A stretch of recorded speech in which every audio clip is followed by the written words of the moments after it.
Hello दोस्तों, आप सभी का स्वागत है हमारे YouTube चैनल फैंटास्टिक मैथमेटिक्स में। तो चलिए आज हम क्लास 10th मैथमेटिक्स का चैप्टर 4 क्वाड्रेटिक इक्वेशन की एक्सरसाइज 4.3 का क्वेश्चन नंबर फर्स्ट करेंगे। तो क्वेश्चन नंबर फर्स्ट में क्या कहा है, find the nature of the roots of the following quadratic equation if the real roots exist, find them. तो यहां पर क्वेश्चन नंबर फर्स्ट में आपको 4 क्वाड्रेटिक इक्वेशन दे रखी है, ठीक है, सॉरी 3 दे रखी है, ठीक है। तो यहां पर इन तीनों जो इक्वेशन है उसके आपको क्या बताना है, इसके रूट्स का नेचर बताना है। क्या बताना है? रूट्स का नेचर। वो कैसे बताओगे? जब तक आप डिस्क्रिमिनेंट की वैल्यू ना निकालो जब तक आपको नेचर पता ही नहीं चलेगा। तो जब आप डिस्क्रिमिनेंट की वैल्यू निकाल लो तो उसकी वैल्यू के बेसिस पर आप बताओगे कि इसका नेचर क्या होगा, ठीक है। इतना समझ आया? तो यहां पर हम पहली वाली इक्वेशन ले लेते हैं जो कि क्या है, 2x² - 3x + 5 = 0। तो आपकी क्वेश्चन नंबर फर्स्ट की जो फर्स्ट वाली इक्वेशन है वो क्या है, 2x² - 3x फिर +5 = 0। एक बार मैं चेक कर लूं तो यहां पर ठीक है, हमने सही लिखा है। तो ये मेरी क्वाड्रेटिक इक्वेशन है, इसमें मुझे डिस्क्रिमिनेंट की वैल्यू निकालनी है। डिस्क्रिमिनेंट की वैल्यू के लिए मुझे क्या फॉर्मूला लगाना होता है, b² - 4ac। अब ये bac क्या है, तो यहां पर हमें क्या लेना है, पहले इस जो क्वाड्रेटिक इक्वेशन है उसको स्टैंडर्ड फॉर्म के बराबर रखना है। तो इसका मतलब ax² + bx + c = 0। ये स्टैंडर्ड फॉर्म होती है क्वाड्रेटिक इक्वेशन की। तो यहां पर मुझे दिख रहा है कि जो x² है उसका जो कोफिशिएंट होता है, मतलब a, वो किसके बराबर दिख रहा है यहाँ पर 2 के। तो a की वैल्यू 2 के बराबर आ गई, b की वैल्यू यहाँ पर -3 आ गई। क्यों? क्योंकि जो स्टैंडर्ड फॉर्म की क्वाड्रेटिक इक्वेशन है वहां पर प्लस दिख रहा है और यहाँ पर माइनस आ गया, तो इसका मतलब जो b है वो माइनस का है, ठीक है। फिर यहाँ पर c = 5। तो देखो abc आ गया। अब मैं डिस्क्रिमिनेंट निकालूंगा तो डिस्क्रिमिनेंट की वैल्यू क्या होती है, मतलब कैसे निकलेगी, -b², ठीक है, वो -b² कह रहा, b² - 4ac। अब यहाँ पर b की वैल्यू क्या रखोगे, -3 उसका स्क्वायर, फिर -4 इंटू a की जगह पर 2, फिर c की जगह पर यहाँ पर आ गया 5, तो यहाँ पर आ गया 3 का स्क्वायर 9, फिर हो गया -2 4 8 और 8 5 40। तो देखो यहाँ पर कितना आएगा, -31। तो इसका मतलब d की जो वैल्यू है वो <0 है। जब d की वैल्यू <0 आ जाती है तो उसके क्या आ जाता है, नो रियल रूट्स। तो इसके रियल रूट्स हो ही नहीं सकते। क्यों नहीं हो सकते? तो हम एग्जामिन करके देखेंगे कि जब हम x = -b ± रूट के अंदर d/2 लिखेंगे, मतलब ये क्या करा मैंने, ये क्वाड्रेटिक फॉर्मूला लगाया, काहे के लिए लगाया, इसके रूट्स निकालने के लिए, ठीक है। तो यहां पर जो x = -b की जगह पर तो तुमने लग दिया -3, ठीक है, फिर प्लस माइनस लगाया, फिर रूट के अंदर d, तो d की वैल्यू आई -31 और अपॉन में 2 इंटू a की जगह पर तुमने रखा 2। तो देखो जो वैल्यू आएगी वो आएगी 3 ± रूट के अंदर -31 अपॉन में 4। और अभी तक आपने रूट के अंदर माइनस वाले नंबरों को सॉल्व करना नहीं सीखा है, 10वीं तक आपने ये पढ़ा ही नहीं है। हाँ, ये क्लास 11th का एक टॉपिक होता है, वहां पर एक चैप्टर होता है, वहां पर पढ़ोगे, पर अभी तक तो नहीं सॉल्व कर रहा ना।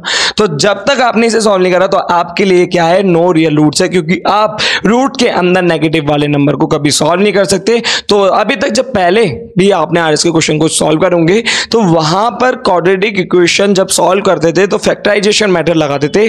जब फैक्टराइजेशन मेथड लगाते थे तो वहां पर कुछ इक्वेशन सॉल्व नहीं होती थी, मतलब उसके फैक्टर ही करते जा रहे हो पर फैक्टर मिल ही नहीं रहे, मतलब प्लस माइनस करके बी लाना होता है ना मिडिल टर्म स्प्लिटिंग में, वो वहां पे सॉल्व ही नहीं हो रहा है। तो वो इस तरीके की क्वाड्रेटिक इक्वेशन होती है जहां पर आप उसके रूट्स नहीं फाइंड कर सकते।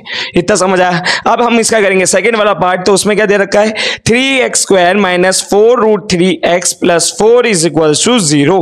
तो सेकंड वाले पार्ट में तो वो इक्वेशन है 3x² - 4√3x, फिर यहां पर कितना दे रखा है, प्लस का 3 = 0। एक बार चेक कर लेता हूं मैं, 3x² - 4√3 + 4, सॉरी यहां पर +4 है, ठीक है। अब ये क्वाड्रेटिक इक्वेशन है, ठीक है। ये जो क्वाड्रेटिक इक्वेशन है इसमें मेरे को दोबारा से किसके बराबर रखना है, उसे उसकी स्टैंडर्ड फॉर्म के बराबर, मतलब कंपेयर करना है।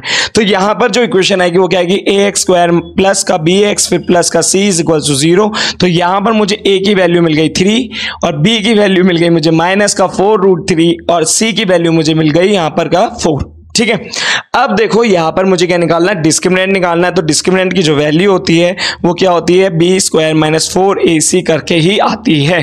ठीक है, अब b की जगह पर क्या रखोगे, ये माइनस का 4√3 का स्क्वायर, फिर माइनस 4 इंटू ए की जगह पर क्या आ गया मेरा 3, और बी की जगह और सी की जगह पर मेरा क्या आ गया 4। अब देखो ये जो रूट वाला नंबर होता है इसका स्क्वायर कैसे खोलते हैं, तो देखो 4 का स्क्वायर क्या होता है 16 और √3 का स्क्वायर क्या होता है 3। 16 इंटू 3 कितना होता है 48। तो यहां पर आ गया मेरा 48। और जो नेगेटिव नंबर का स्क्वायर होता है, कभी भी करो किसी भी नेगेटिव नंबर का स्क्वायर, तो आंसर में पॉजिटिव देता है, इसलिए मैंने प्लस का 48 लिखा। अब यहां पर कितना हो जाएगा, देखो 4 4 जा 16 और 16 इंटू 3 ये भी कितना आ गया 48। तो इसका मतलब डिस्क्रिमिनेंट की वैल्यू क्या आएगी, 0 के बराबर आएगी।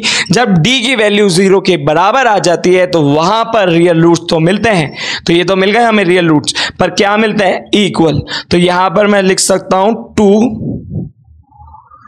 लिख लो यहां पर कि जैसे 2 इक्वल रियल रूट। ठीक है, अब देखो जब मेरे को 2 इक्वल रियल रूट्स मिल गए, जब इन्होंने कहा है कि आगे क्वेश्चन में कि अगर वो रियल हैं तो आप उसको क्या करो, फाइंड करो। तो उसके लिए मैं किसका फॉर्मूला लगाऊंगा, x is equal to minus B plus minus root के अंदर d अपॉन में 2a। तो यहां आ जाएगा x is equal to minus b, क्या माना आपने ये, तो यहां पे आ गया माइनस का 4√3। ठीक है, फिर यहां पर प्लस माइनस का साइन लगाओगे, d की जगह पर क्या रखोगे 0, फिर अपॉन में 2 इंटू a, तो a की जगह पर क्या लिखोगे 3। अब देखो यहां पर हो जाएगा x is equal to minus minus plus, तो 4√3 डिवाइडेड बाय 6। तो ये तो पूरा 0 हो गया, जब रूट के अंदर 0 चला गया तो आपकी ये वैल्यू आएगी। इसको 2 बार लिख लेना और इसको चाहे तो काट भी लो, 2 2 जा और 2 3 जा, तो वैल्यू क्या है, x is equal to 2√3 upon में 3। तो ये क्या है 3 है, सॉरी ये हो गया 3। तो ये क्या आ गया आपका, रूट आ गया सेकेंड वाले पार्ट का। ठीक है, अब हम इसका थर्ड वाला और कर लेते हैं। तो इतने आप हमारी वीडियो को लाइक कर दें, हमारे चैनल को सब्सक्राइब कर दें, अपने दोस्तों को जरूर शेयर करें, और अगर आपको कोई डाउट हो तो प्लीज कमेंट करके बताएं। ठीक है, तो यहां पर जो थर्ड वाला पार्ट है वो क्या है, 2x square minus 6x plus 3 is equal to 0। ठीक है, तो यहां पर थर्ड वाले पार्ट में आप चाहो तो इसको फैक्टराइजेशन से भी सॉल्व कर सकते हो। तो 2x square minus 6x plus 3 is equal to 0, एक बार क्रॉस चेक कर लेते हैं। हाँ बिल्कुल ठीक है। अब मैं यहां पर क्या करूंगा, वैसे ही जैसे मैंने यहां पर लिखा था, तो यहां पर इक्वेशन लिखो ax square plus bx plus c is equal to 0। ये मैं क्यों कर रहा हूं, क्या कि आपको बहुत ज्यादा आसानी हो जाए, एक बार ही में इक्वेशन याद हो जाए, तो फिर जब प्रैक्टिस करोगे तो पता चल जाएगा a b c। ठीक है, तो a इज इक्वल टू 2, ठीक है, b इज इक्वल टू -6, फिर c इज इक्वल टू 3। देखो पहले प्रैक्टिस करते हैं, प्रैक्टिस करके अपने आप को बिल्कुल परफेक्ट करते हैं, फिर उसके बाद ऐसे शॉर्ट ट्रिक लगाते हैं कि मतलब डायरेक्ट ABC ले लिया, वरना उससे पहले तो आप ये लिखो फिर ये लिखो। ठीक है, जब तक प्रैक्टिस नहीं होती। तो a की वैल्यू 2, b की वैल्यू -6 और 3, c की वैल्यू 3 आ गई। तो यहां पर मैं डिस्क्रिमिनेंट की वैल्यू निकालूंगा। तो डिस्क्रिमिनेंट क्या होता है, b स्क्वायर माइनस 4ac। तो यहां पर b की जगह पर आ जाएगा -6 का स्क्वायर, फिर -4 इंटू a की जगह पर 2, फिर c की जगह पर 3।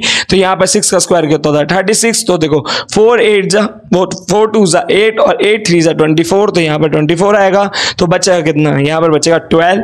तो d की वैल्यू क्या आ गई 12, जो कि क्या है ग्रेटर देन 0। क्या है, ग्रेटर देन 0। तो जब d की वैल्यू ग्रेटर देन 0 आ जाती है तो वहां पर हमें मिलते हैं 2 डिस्टिंक्ट, अभी तो इक्वल मिले थे, उस केस में यहां पर 2 डिस्टिंक्ट रियल रूट्स, मतलब अलग अलग मिलेंगे। ठीक है, तो जब अलग अलग मिलेंगे तो हमें उसे फाइंड करना, मतलब रियल तो है ना। तो यहां पर मैं फॉर्मूला लगाता हूं x is equal to minus b, ठीक है, प्लस माइनस रूट के अंदर d अपॉन में 2a।